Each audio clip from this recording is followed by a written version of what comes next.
Hey gang, Dr. Mark here with the Rainier Chiropractic Clinic. If you're tuning in, that means you're at the end of week 2 of the detox. So let me be the first to say congratulations. And just really proud of everybody at this point that's been sticking with it and doing really well with this.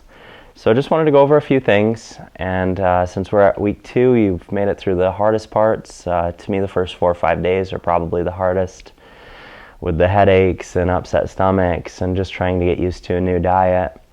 And a lot of the substances we eat are addictive, so that tends to be the hardest part. And then the second week, not having meats in our diet for a lot of people is really, really hard. So probably pretty excited that tomorrow you can start having some lean meats again. So let's get into that. So you got 3 days where we're going to be doing 2 servings of Clearvite starting tomorrow. And then the following 4, there will be just 1 serving, and it'll go back to, so first it'll be before breakfast and dinner, and then the last 4 days just before breakfast again, just like the first as we kind of got into the diet. So now that that's there, some questions that I had though is how to wrap this thing up. So this last week you're going to stick to the same diet plan as the first week, and then like we said, just adjust the amount of Clearvite. But as far as coming off of this, it's a little easier not to just jump back into it and, throw red meats and heavy fats and processed foods and stuff all at the body right after you get off of it, although you're probably craving some stuff right now, so it probably sounds pretty good to do some of that. But I would suggest, we've had a lot of questions on, can I continue to do this?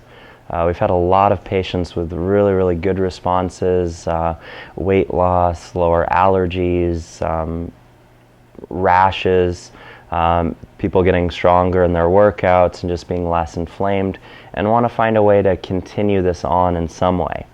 So I'll give you a few examples. This is basically pretty close to a paleo diet right now. No grains, and it's all been lean meats with some healthy fats. And that's the basis for paleo diet. There are 2 diets, so paleo is just like that. That could be continued. I'm going to include some links at the bottom of the screen here.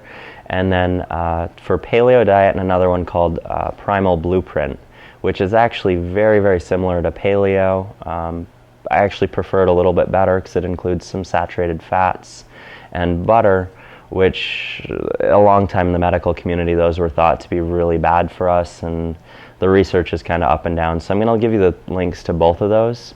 So if you want to stay away from saturated fats, you could lean more towards paleo. If you want to indulge in having some red meats once in a while and continue to have some butter and stuff in moderation, I'll include the link for Primal Blueprint.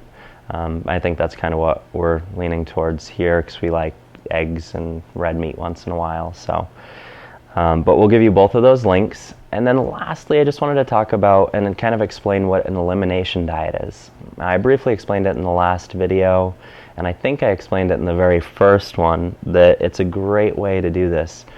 We've had 3 weeks with low inflammatory foods. We removed all the major allergens from the diet, so now is actually a great time to allergy test yourself. So the way I suggest this, and this is the way I've always done this with patients in the past, is to, after the 3 weeks is over, so the next day after that, you can enter in 1 food that's on the do not eat list. So whether it's dairy, eggs, soy, like if you want to have some cheese or maybe some milk or yogurt or something. And then so you're going to have it with just 1 meal that first day, and then you're going to wait 2 days before entering another food in. So let's say we have yogurt with breakfast. So you're going to do that Monday morning or whatever.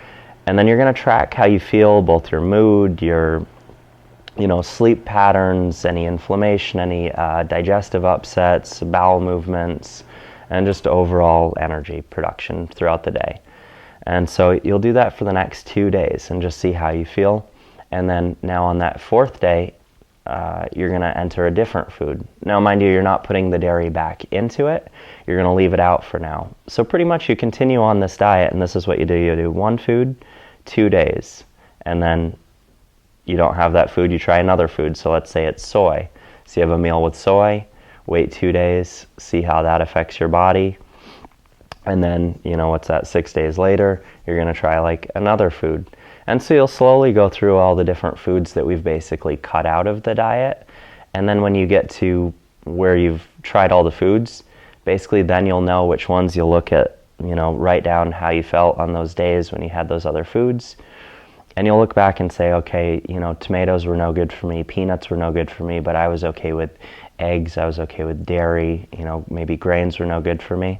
So then you can slowly add those back in at the end of it. And this creates a really good and actually cheap way to food test. Lots of times they can cost hundreds of dollars to get blood testing done for food allergies. So this is a really, really efficient way to do it. And you're already set up for it, which is really great.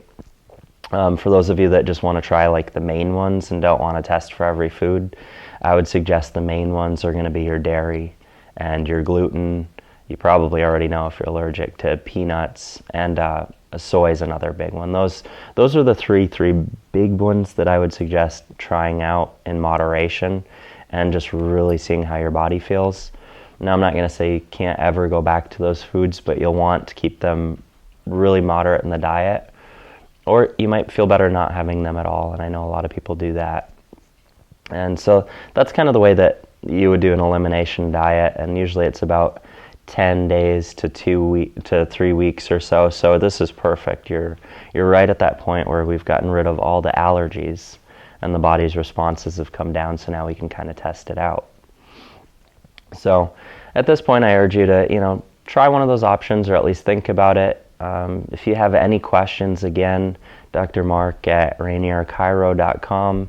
I'd be happy to help you with what goes on after this. I already know that most of the patients that I've talked to that are doing really, really well just want to continue on something because they're either losing weight, they feel better, they have a lot more energy. It's just, recovering from workouts better. And that's a really great thing to keep up. The other thing to note, you've probably noticed at this point that you really aren't as hungry and you're eating much smaller meals. And that's a really good thing because your body's being very efficient at what you're putting into it. A lot of times when we throw a lot of junk at our body uses a lot of energy production to just figure out what it's going to use and what it's going to throw out as waste product, or what it has to break down and detox. Now, putting all healthy foods in the body can do what it's supposed to and doesn't require as many calories to do it either. So I know for me, I've maintained all of my muscle mass and actually lost some fat on this diet, which has been great, and haven't lost any strength in the gym or at work. My energy's great, but I'm eating almost 800 calories less than I do on a daily basis. So that's perfectly normal, and that's the way you should feel. Your body's working very efficient right now. So just want to urge you to continue on, with something after this is over, and just whether it's just cutting out a food that you find out you're allergic to, or just eating less of the refined sugars, or whatever it is, make a healthy habit out of this. And I urge you to just go through with that. And what we're going to do is we're going to try to wrap this up either with try to get all the patients back in and maybe get some testimonials, maybe do a meeting like we did the first time, or we might wrap it up by sending emails out and having you guys give some feedback. Haven't exactly decided yet, but we got a week to figure it out here. If you have any suggestions, if you want to do a meetup like a Q&A, it won't be like a long drawn out speech or anything. It'll be mostly just kind of wrap everything up and let you guys kind of share experiences, testimonials, and just ask any questions you have.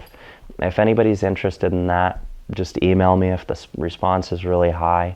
We'll do something like that within the next couple weeks here. So hope this finds you well and you're staying warm in your homes, and got quite the snowstorm the last couple days. So I will be seeing most of you this week, and if you can, just give me an email and let me know how you guys are doing. So have a great Sunday, and good luck with the wrap up of this last week. All right, thank you guys.